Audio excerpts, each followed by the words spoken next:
దేశంలో ఎక్కడా లేని విధంగా ఓ మహిళా శాసనసభ్యురాలిని ఏడాది పాటు సస్పెండ్ చేసిన ఘనత చంద్రబాబు సర్కార్కే దక్కుతుందని వైఎస్ఆర్సీపీ ఎమ్మెల్యే గిడ్డి ఈశ్వరి మండిపడ్డారు.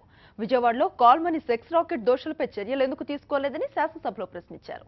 మంత్రి నారాయణ విద్యా సంస్థల్లో విద్యార్థుల ఆత్మహత్యలకు ఎవరు సమాధానం చెబుతారని నిలదీశారు. రిషితేశ్వరి అనుమానాస్పద మృతిపై దోషులను కాపాడారన్నారు. ఓ మహిళపై అనంతపురం టీడీపీ సర్పంచ్ దాడి చేస్తే చర్యలు లేవన్నారు. ఎంఆర్ఓ వనజాక్షిపై టీడీపీ ఎమ్మెల్యే చింతమనేని ప్రభాకర్ దాడి చేస్తే ఎందుకు చర్యలు తీసుకోలేదని ఈశ్వరి సభలో ప్రశ్నించారు.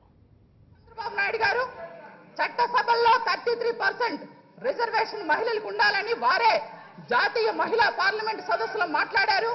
మరి అటువంటి చట్టసభలకు వచ్చినటువంటి మహిళలుగా రోజా గారు కానీ నా మీద కానీ ఎందుకు ఈరోజు నిజంగా దేశ చరిత్రలోనే ఒక మహిళ మీద ఏడాది పాటు సస్పెన్షన్ ఉండడం చాలా బాధాకరం.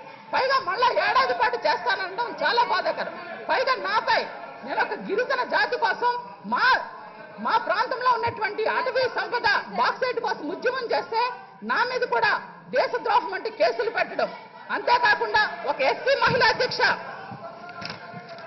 మొన్న ఎస్సీ మహిళ సర్పంచ్ మొన్న గోళ్లపాడులో ఆమె సభకు రావాల్సి ఉంటే అక్కడ కూడా పోలీసులతో ఆమెను నిర్బంధించినటువంటి విషయం. ఇంతేకాదు ఇది కేవలంగా కొన్ని మాత్రమే అధ్యక్ష. ఇలా ఏ రంగంలో మహిళలు పనిచేస్తున్నా అధ్యక్ష ఏ రంగంలో పనిచేస్తున్నా ఇది అధ్యక్ష